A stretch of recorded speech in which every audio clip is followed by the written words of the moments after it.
আরো মজা শুনবেননি? Allah is all in all. Follow His law and light for eternal success. Allah is all in all. Follow His law and light for eternal success. আল্লাহ বলেছেন আমি তোমাদেরকে দুটো নিয়ামত দিয়েছি, ল and light. Light হলো English শব্দ, বাংলা হলো আলো, আরবিতে হলো নূর। নবীকে নূর বললে অনেকের মাথা গরম হয়ে যায়, হট হয়ে যায়। আসলে নূরের মিনিং তুমি বুঝো না, সমস্যা তো তোমার। আপনারা কোন আমার নবী আলো না অন্ধকার? আলো না? নবী আসার পরে তো পৃথিবী থেকে অন্ধকার চিরতরে বিদায়, তো এটা নূর না? কথা কন না? আরে আলো আসলেই তো অন্ধকার বিদায় হয়, ঠিক কিনা বলেন? হাসা কইছিনি?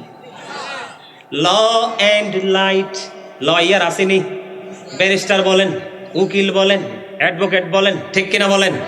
ল অ্যান্ড লাইট। ল হলো কোরআন, অ্যান্ড লাইট হলো নবী। কারণ আপনি আইন শাস্ত্র দিয়েছেন, বুঝার মতো ডক্টর তো লাগবে। কথা কন না কেন? For eternal success, law and light দুটোকে তুমি আপন করো, তাহলেই তুমি চিরস্থায়ীভাবে সফল। সুবহানাল্লাহ বলেন না? এই জন্য বলে বন্ধু, মদিনার নবীর সাথে প্রেম লাগাও, আল্লাহ অটো তোমার হয়ে যাবে। মদিনার নবী ছাড়া সারা দিন ডাকলেও, সারা জীবন ডাকলেও আল্লাহর দিদার মিলবে। বন্ধু এবার সুদখোরের গল্প একটু বলবো নি? যিনি সুদ খায়, যিনি সুদ দেয়, যিনি সুদের সাক্ষী, যিনি স্টাম্প লেখে, যিনি টাকা কালেকশন করে, কালেকশনের জন্য যিনি অফিস মেনটেন করে, যা সুদের সাথে যত বন্ধু যুক্ত আছে সবগুলোর সাজায় এক। জুরে জুরে বলেন নাউজুবিল্লাহ। সুদ খাওয়ার স্টাইল জানেননি? জামাই থাকে বিদেশ, আপনি হাওলাত ছেলে জীবনে টাকা দিবে না। বুবু তোমারে কয়টা টাকা লাভ দিব?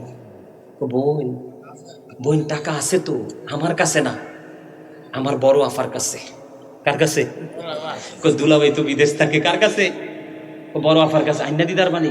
হ, তবে ইসলামে একটু সাইন দিতে হইবে, 2-4 জন লোক লাগবে। শয়তান কত দেখেন, ঠিক না? ঠিক আছে না নাই?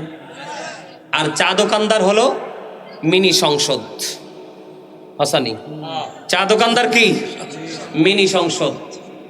ওখানে যাইয়াছে মজা পায়, এটা শেষ শেষ। আমার জীবনে আমি কোনোদিন এই চায়ের কাপ মানে 2 ঠোঁটে লাগাই নাই। আমিন কইতেন না? আমার জীবন আমি দোকানে যাই নাই। লা তুকবালু সালাতুন বিগাইরি তুহুর ওয়ালা সাদাকাতুম মিন গুলুল। পবিত্রতা ছাড়া ইবাদত কবুল হয় না, হালাল টাকা ছাড়া দানও কবুল হয় না। টাকা বেশি তো দেবাট পাররা, কথা কয় না? লাভ হইতো না। যতই মসজিদ বানায়, ইমাম সাহেব 1 ডজন ফালক, লাভ হবে না, কারণ তার গোলায় গলত। কথা কয় না কেন? শেষ। এবার বন্ধু কি হলো? আমার নবী বলতেছেন সুদখোর। আর লম্বা করবো না, লম্বা আলোচনা আছে, সুদ নিয়ে আলোচনা বিস্তারিত করা আছে, খুঁজে নেবেন অনলাইন থেকে যদি ভালো লাগে। এরপরে বন্ধু ওই যে কালো বর্ণের লোকটা, কি কালো বর্ণের লোকটা? জাহান্নামের আগুন। কালো বর্ণের লোকটা হলো মালিক ফেরেশতা, জাহান্নামের পাহারাদার। কন্টিনিউ শুধু পাপীদের জন্য জাহান্নামটাকে উত্তপ্ত করছে। জোরে জোরে বলেন না নাউজুবিল্লাহ। ওই যে লম্বা করে লোকটা দেখতে পেয়েছেন, ওই লোকটা হলো হযরত ইব্রাহিম খলিলুল্লাহ। আপনাদের আমাদের অনেক সন্তান ছোটকালে মারা যায়নি, ওই জান্নাত ইব্রাহিম খলিলুল্লাহর দায়িত্বে আছে। সুবহানাল্লাহ বলেন না? আপনারা যদি ছোটকালে অবুঝ সন্তান মারা যায়, যদি আপনি একটু ধৈর্য ধরতে পারেন, আল্লাহকে ডাক দিয়ে বলতে পারেন, মালিক তোমার সম্পদ তুমি নিয়েছ, কিন্তু আমি আজকে ধৈর্য ধরলাম। তুমি বলেছো ইন্নাল্লাহা মা'আস সাবিরিন, তুমি বলে দিয়েছো আমি সবর করেছি, ধৈর্য ধরেছি। আমার এই মাল তুমি হাসুরের দিন বুঝাই দিও, ওই বাবা মাকে কোনোদিন জাহান্নামে নিতে পারবে না। হাদিস শরীফের মধ্যে এসেছে, এমন পাগল হয়ে বন্ধু দৌড়াতে থাকবো। একটু এক্সাম্পল দিবনি। হযরতে মালিক বিন দিনার রাদিয়াল্লাহু তাআলা আনহু এক সময় মদ পান করত। খেয়াল করবেন কি করত? মদ পান করতো বন্ধু, নেশা করতো, নষ্ট ছিল। ওনার বন্ধু একদিন তিনি গভীর ঘুমে তিনি স্বপ্ন দেখলেন, বিষাক্ত একটা সাপ ওনাকে দৌড়াচ্ছে। কি সাপ দৌড়াচ্ছে, বাঁচতে পারতেছে না। দৌড়াইতে দৌড়াইতে দৌড়াইতে দৌড়াইতে তিনি গেলেন। হঠাৎ করে তিনি দেখতে পেলেন একটা বৃদ্ধ। বৃদ্ধকে বললেন, তুমি আমাকে একটু সাহায্য করো। এখন বৃদ্ধের তুলনায় সাপ এত বেশি শক্তিশালী, বৃদ্ধ কি বন্ধু, বৃদ্ধ তাকে সাহায্য করতে পারলো না, ওই ভয়ে দৌড়াতে থাকলো, দৌড়াতে দৌড়াতে দৌড়াতে দৌড়াতে যাইতে যাইতে হঠাৎ করে তিনি দেখতে পাইলেন নুরানি একটা শিশু, একেবারে ফুটফুটে পূর্ণিমার চাঁদের মতো সুন্দর, ওই ফুটফুটে নূরের চাঁদের মতো সুন্দর শিশুটা তাকে দৌড়ে এসে বন্ধু জড়িয়ে ধরে একটা রুমের মধ্যে ঢুকালো।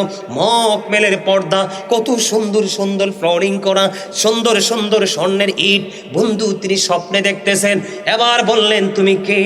বাবা তুমি আমাকে চিনো না, আমি হলাম ওই যে শাবানের চাঁদে, শাবান মাসে শাবানের চাঁদে, শাবানের চাঁদের 15 তারিখে আমি তোমার শিশু সন্তান ইন্তেকাল করেছিলাম, তুমি ধৈর্য ধরেছিলা, আমি তোমার সেই সন্তান, আমি জান্নাতে বসবাস করি। এবার বাবাকে প্রশ্ন করলেন, বাবা গো ওই সাপ আমাকে দৌড়াতে শুরু করলো, আমি বাঁচতে পারলাম না। বৃদ্ধ একটা দাঁড়ালো, বৃদ্ধটাকে কেয়ার করলো না। এবার ওই ছোট্ট বাচ্চা মালিক বিন দিনারকে বলতেছে, বাবা বাবা গো ওই যে তুমি দেখেছিলে একটা বৃহৎ সাপ, এটা আদতে সাপ নয়, এটা তোমার জীবনের সকল পাপ। নাউজুবিল্লাহ বলেন। ওই যে বৃদ্ধটা দেখলাম, ওই বৃদ্ধটা বাবা মূলত বৃদ্ধ নয়, তোমার জীবনের নেক আমল পাপের তুলনায় তোমার নেকটা এতটাই ঠুনকো, এতটাই ছোট, তোমার পাপকে আটকাতে পারলো না। ও বন্ধু জোরে জোরে কন্যা সুবহানাল্লাহ। যখন এই প্রেমময় স্বপ্ন তিনি দেখলেন, স্বপ্ন ভাঙার পরে এবার তিনি সকালবেলা ঘুম থেকে উঠে তওবা করে তিনি মুসলমান পরিপূর্ণভাবে তিনি পরিপূর্ণ হয়ে যায়। জোরে জোরে বলেন না সুবহানাল্লাহ।